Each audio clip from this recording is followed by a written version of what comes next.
Alright, I'm, I'm actually going to give painting this a go, just to experiment some more. Unfortunately, the weather's going to be really bad on the weekend when Lisa can paint again, so it's Wednesday and it's good forecast.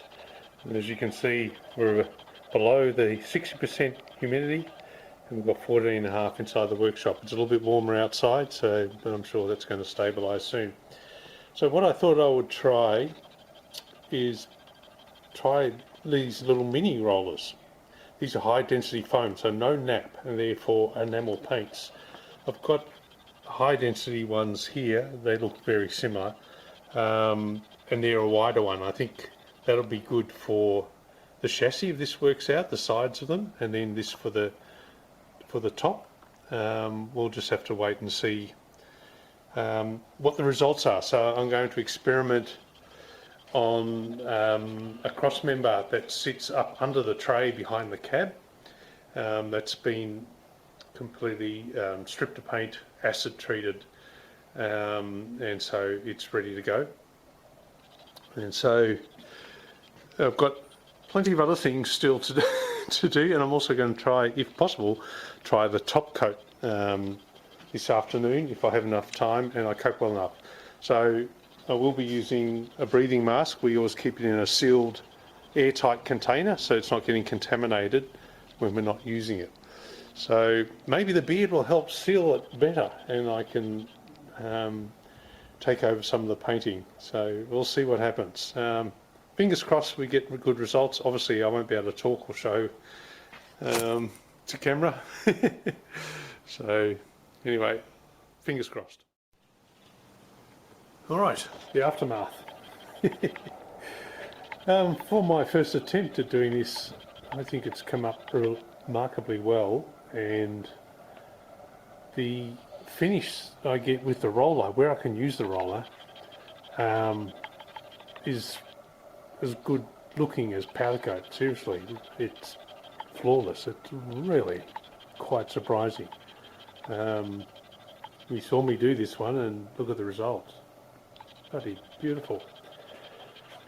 So this was over the powder coat, and so it's come up well. These things I've just scuffed ready for a top coat, so that was done with a brush initially. So the one I had the difficulty with was this one here. I tried to do it with the roller and it's just, I didn't think it would work, but I thought I'd give it a go. It's too difficult to do with all those steps in it. Things like the battery mount come up really nice. Doesn't look too bad, but I will, and that's why I'm not going to do any more now. I'm going to let that harden for a couple of days, and then I'm going to scuff this before putting the top coat on. So things like that have come out really well, and I'm really pleased. The thing that I wanted to simulate as far as what it's going to look like when I do the frame, I'm really pleased with that result. I'm wrapped. I mean, if I could spray that well, I'd be happy. So it is possible to get a dead even finish when you can use a roller. That's the thing, when you can use a roller.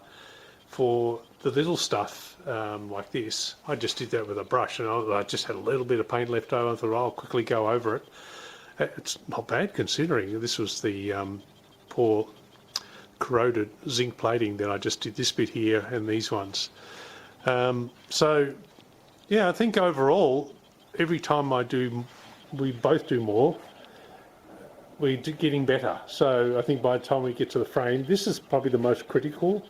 That's really the only part of the frame that you see when you lift the bonnet or the hood up. The rest of the frame is generally all covered. You see a little bit in here under the wheel well if you know, bending down and looking like that, but I'm still going to top coat anything that's possibly could be exposed to sun. Technically, unless the sun is completely horizontal, none of this frame will ever see sun, but I'm still thinking of at least doing the outside of the frame when the time comes. But yeah, got through quite a bit. I ended up spending 2.5 hours on it. So I've got I think another 7 pieces there, and another 8 pieces still in the shed that need to be stripped ready for painting. And then the things that will need a top coat over the top, and then and also the big frame here still needs to be done. So suspension parts, mainly sway bars and rear coils and front coils, they've all got to be done yet on top of these parts that you can see hanging here. So yeah, getting there. I was a little bit despondent with the initial finish, but using the roller is a game changer with this paint, I must say. So it's perfect for the areas you can use a roller. Let me be specific about that, because you can't use a roller everywhere, even those nice little ones. So anyway, thought I'd leave my impressions.